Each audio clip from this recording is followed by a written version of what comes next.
حدیث پاک میں آتا ہے کہ قیامت کے دن اللہ ایک شخص کو کہے گا کہ اپنا نامہ اعمال پڑھ، تو وہ نامہ اعمال پڑھنے لگ جائے گا۔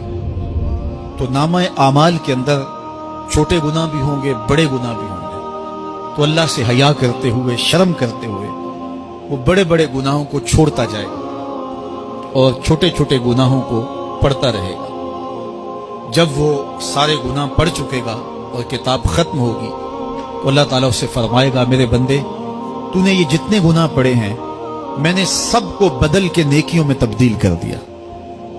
تو بندہ کہے گا، اللہ ابھی تو میرے بڑے بڑے گناہ رہتے ہیں جو میں نے پڑھے ہی نہیں۔ فَضَحِكَ النَّبِيُّ حَتَّى بَدَتْ أَنْيَابُهُ۔